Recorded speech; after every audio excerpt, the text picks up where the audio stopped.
टूटू sir, पहले आपसे ही सवाल मैं ले लेता हूं, क्योंकि आपने तो देश में कारें बिल्कुल उनके इंसेप्शन से देखी हैं, तो मैं बहुत पुरानी तुलना तो नहीं करूंगा, लेकिन फिर भी पिछले जो 5-6 साल गुजरे हैं उसमें एकदम मतलब, एक तो है कि आप स्टैटिस्टिक्स पढ़ें, अभी वो कुछ ग्राफिक आएंगे, हमने वो चार्ट्स बनाए हैं कि कारें कितने से कितने महंगी हुई, लेकिन जब आप एक आम धारणा कहते हैं ना कि आपको लगता है यार भाई कारें बहुत महंगी हो गई है, मतलब जो कार पहले 5-7 लाख की आ रही थी अब ऑलमोस्ट 10 लाख के ऊपर है, उसके टॉप वेरिएंट का तो कोई अता पता ही नहीं, वो तो 12-15 लाख तक पहुंचा देता है। क्या जनरल परसेप्शन में आपको भी फील होता है कि कारें काफी महंगी हुई हैं पिछले 4-5 सालों में? 4-5 साल की बात कर रहे हैं, मैं तो 40-50 साल की बात, जबकि गाड़ी हमारे को 11,00,000 रुपए से लेकर 20,000 रुपए के मिलती होती थी, और वही गाड़ियां धीरे धीरे 30,000 की हो गई, फिर 50 की हो गई, और जब मारुति इंट्रोड्यूस की थी उस टाइम 50,000 के ऊपर, when it was supposed to be an poor man's car. तो एनीवे, अब उसके बाद हर चीज महंगी ही होती जा रही, और साथ साथ में इस वक्त टैक्सेस भी हैं, और अब जो खासतौर जो रीजन ऑफ महंगा होना है is because of the west Asia disturbance, और कंपनियों को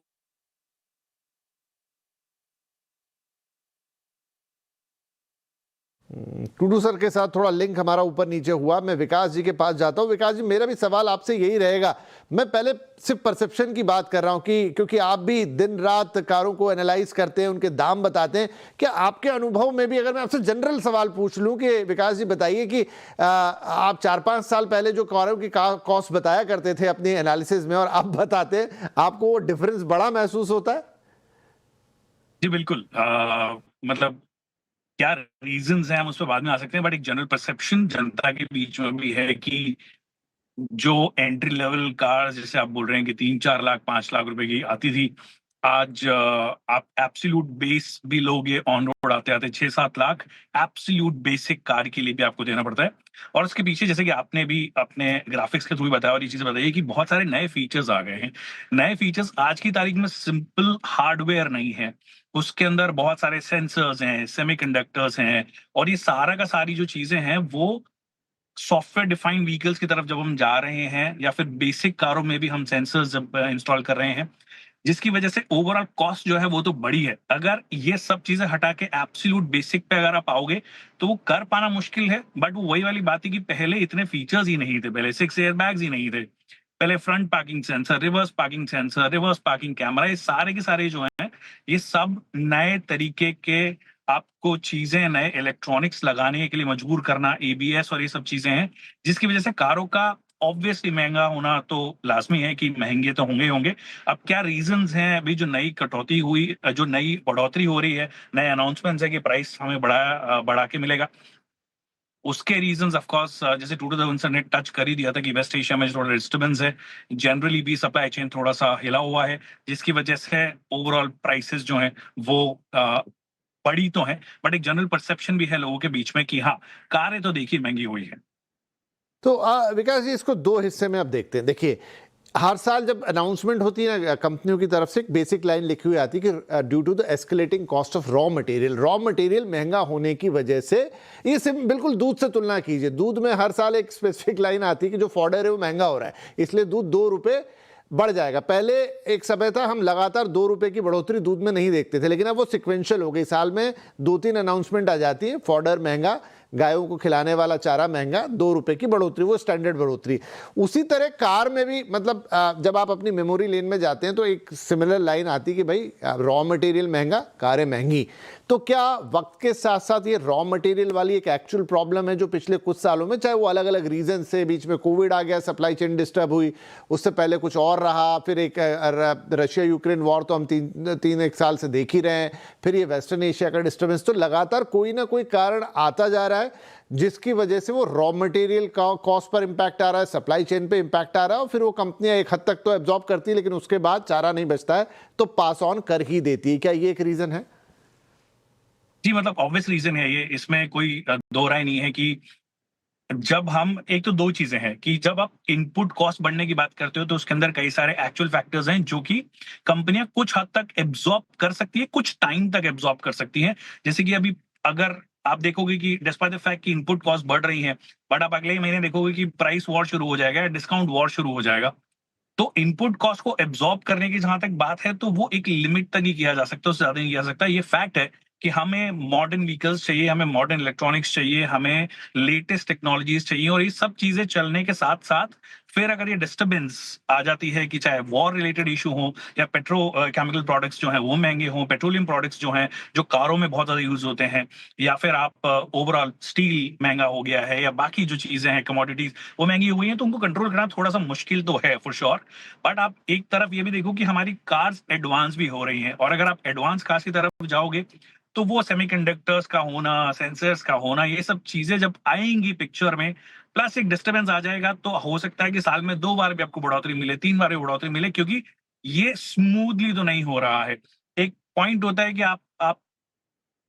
गाड़ियों की कीमत जो है एक सर्टेन लिमिट तक कंट्रोल कर सकते हो अगर स्मूथ सब चीजें चलती रहें। बट यहाँ पे स्मूथ भी नहीं चल रहा है, फिर हमें स्मार्ट गाड़ियां भी चाहिए या एडवांस गाड़ियां भी चाहिए। तो आई थिंक ये दोनों का मिला जुला असर है जो हम देख रहे हैं। तो विकास जी एक बात बताइए, अब जैसे पहले भी होता था, गाड़ियों के वेरिएंट होते थे और वो जो फीचर्स होते थे तमाम वो धीरे धीरे वेरिएंट ऊपर जाता था, लेकिन बेस वाली एक दो वेरिएंट होती थी जो हर किसी को लगता था भाई ये मैं ले लूँ, बहुत लोग खरीदते थे, इनफैक्ट मैंने भी खरीदा। लेकिन अब बेस वेरिएंट में ही कंपनियों को शायद कंपटीशन के चलते या कह लीजिए डिमांड के चलते कि लोगों को ऐसा फीचर भी चाहिए, टच स्क्रीन भी चाहिए, ये भी चाहिए और उसमें भी 10 तरह के और फीचर चाहिए, तो कंपनियां मजबूर हैं कि भैया मुझे बेस वेरिएंट में भी वो डालना ही पड़ेगा और उसके कारण मेरा बेस की भी कीमत ऊपर आएगी। नंबर 2 कि जो सेफ्टी फीचर एड ऑन हुए हैं कि अब आप एयर बैग कंपलसरी हो गया है, अडास भी लोगों को चाहिए, लोगों को अब ये बातें ज़्यादा समझ में भी आने लगी हैं, तो अगेन वो जोड़ा तो फिर कॉस्ट ऊपर हो गई। मतलब अब जो बेस वेरिएंट भी आपके पास आता है वो बेस वेरिएंट होता नहीं है, वो मतलब कहीं समझ लीजिए मिडिल वेरिएंट ही बेस वेरिएंट बन गया है, और उसके ऊपर तो फिर वो जो और कॉस्मेटिक के ऐसी सीट मिल जाएगी, वैसा लेदर आ जाएगा, वैसा टच एंड फील आ जाएगा, वो टिपिकल लग्जरी में चला गया। लेकिन बेस वेरिएंट का बेस ही उठ गया है, कि ये भी एक रीजन है। ये भी फैक्ट है। आई थिंक लोगों की एस्पिरेशन भी है कि चाहे मैं एक सब कॉम्पैक्ट एसयूवी या compact SUV mid size SUV लूं और उसका बेस लूं, बट ना तो वो बाहर से लगना चाहिए कि ये बेस है, ना वो अंदर से लगना चाहिए कि ये बेस है। जब आपकी एस्पिरेशन उस वाली होती है, तो जब आप नॉर्मल मार्केट स्टडी भी करोगे तो लोगों को ये लगता है कि हाँ, बेस लेकर भी वो बाहर से अगर 1-1.5 लाख रुपए ऊपर लगा रहा है, तो कंपनीज को ये समझ है कि कंज्यूमर उस दिशा में जा रहा है कि मैं गाड़ी चाहे बेस वेरिएंट लूंगा, बट ये दिखनी चाहिए एटलीस्ट मिड वेरिएंट वाली या टॉप टॉप वाली। वो बेस टू टॉप तो आजकल इस देश में बहुत ज्यादा चलता ही है। तो आई थिंक वो एक रीजन तो है ही है कि एस्पिरेशंस मैच करने के लिए कंपनीज भी वो वाले सेगमेंट्स जहां पर प्रॉफिटेबिलिटी के चांसेस थोड़े से ज्यादा हैं या वॉल्यूम के चांसेस थोड़े ज्यादा हैं, तो वहां पर ये सब चीजें करती है कि बेस वेरिएंट को भी अच्छे खासे फीचर्स के साथ में लेकर आती है। और आजकल क्या आएगी, देखिए वो चीज है कि पहले गाड़ी में जनरल, आप जब थोड़े कुछ सालों पहले की बात करोगे तो होता क्या था कि गाड़ी के अंदर टॉप वेरिएंट और बेस वेरिएंट मतलब 2 वेरिएंट होते थे। तो जैसे 800 है और 800 एसी है, सिर्फ एक एसी ऐड हुआ है, बाकी हार्डवेयर वाइज बाकी सब चीजों में कुछ नहीं होता था। आजकल कौन से साइज की टच स्क्रीन चाहिए आपको, कौन सा ट्रांसमिशन चाहिए,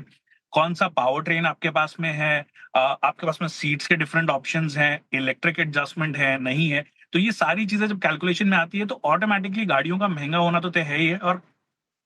आई थिंक मुझे लगता है कि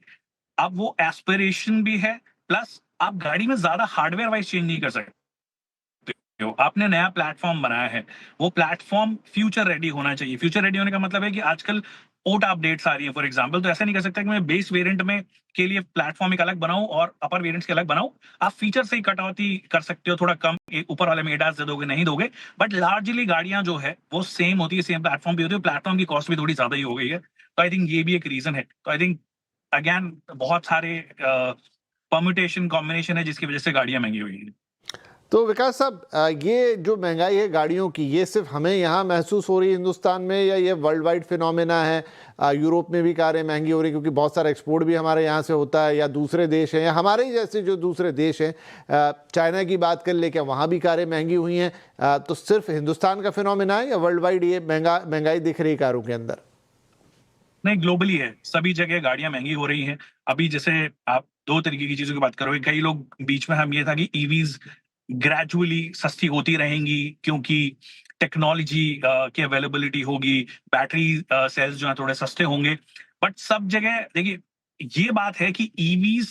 की प्राइस रिवीजन हो सकता है कि उस वाले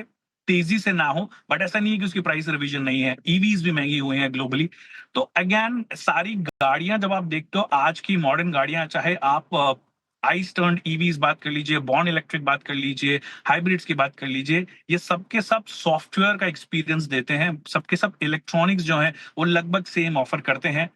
तो इसी वजह से आप सिर्फ यहाँ पर ही नहीं, जो